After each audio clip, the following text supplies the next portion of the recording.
पूज्य प्रेमानंद जी महाराज एक विनम्र और सात्विक ब्राह्मण परिवार में पैदा हुए थे। उनके बचपन का नाम अनिरुद्ध कुमार पांडे रखा गया था।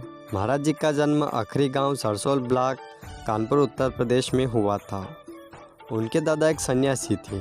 इनका घरेलू वातावरण अत्यंत भक्तिपूर्ण, अत्यंत शुद्ध और निर्मल था। उनके पिता श्री शंभू पांडे एक भक्त व्यक्ति थे और उन्होंने बाद के वर्षों में संन्यास स्वीकार कर लिया।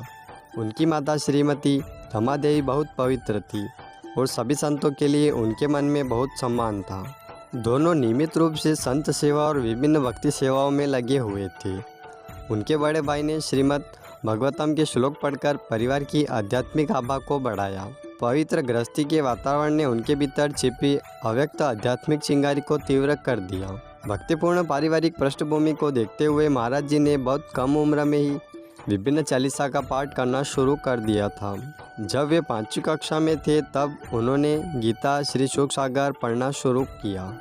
उन्होंने स्कूल में पढ़ने और भौतिकवादी ज्ञान प्राप्त करने के महत्व पर सवाल उठाया और बताया कि यह कैसे अपने लक्ष्यों को प्राप्त करने में मदद करेगा। जब वे 9वीं कक्षा में थे तब तक उन्होंने एक आध्यात्मिक जीवन जीने का दृढ़ निश्चय कर लिया था। उन्होंने अपनी मां को अपने विचारों और निर्णय के बारे में बताया और 13 वर्ष की छोटी उम्र में एक सुबह महाराज जी ने मानव जीवन के पीछे की सच्चाई का अनावरण करने के लिए अपना घर छोड़ दिया। महाराज जी को नैष्ठिक ब्रह्मचर्य में दीक्षित किया गया था। उनका नाम आनंद स्वरूप ब्रह्मचारी रखा गया और बाद में उन्होंने संन्यास स्वीकार कर लिया। महावाक्य को स्वीकार करने पर उनका नाम स्वामी आनंदाश्रम रखा गया। महाराज जी ने शारीरिक चेतना से ऊपर उठने के सख्त सिद्धांतों का पालन करते हुए पूर्ण त्याग का जीवन व्यतीत किया। उन्होंने अपने अस्तित्व के लिए बिना किसी व्यक्तिगत प्रयास के केवल वही स्वीकार किया जो भगवान की दया से दिया गया हो। एक आध्यात्मिक साधक के रूप में उनका अधिकांश जीवन गंगा नदी के तट पर व्यतीत हुआ, क्योंकि महाराज जी ने कभी भी आश्रम में पदानुक्रमित जीवन को स्वीकार नहीं किया। बहुत जल्द गंगा उनकी दूसरी माँ बन गई। वह भूख, कपड़े या मौसम की परवाह किए बिना गंगा के घाटों पर घूमते रहे। कड़ाके की सर्दी में भी उन्होंने गंगा में 3 बार स्नान करके अपनी दिनचर्या को कभी नहीं छोड़ा।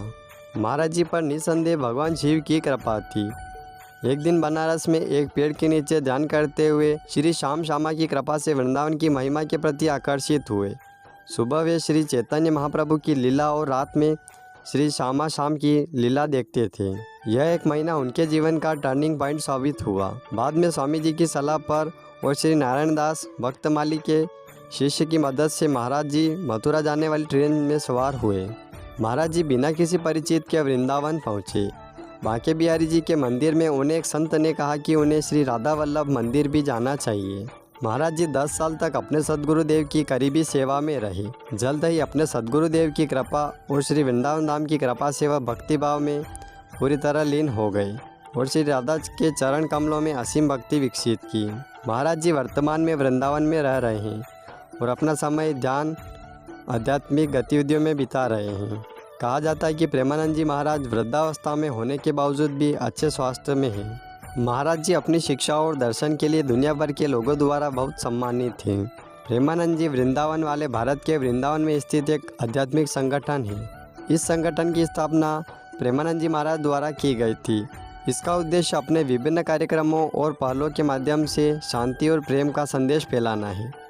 यह लोगों को आंतरिक शांति और खुशी प्राप्त करने में मदद के लिए योग, ध्यान और अन्य आध्यात्मिक अभ्यासों पर निःशुल्क कक्षाएं प्रदान करता है। क्या आप भी महाराज जी के वीडियो देखते हैं? कमेंट में अवश्य बताएं। साथ ही जय श्री कृष्णा कमेंट में अवश्य लिखें।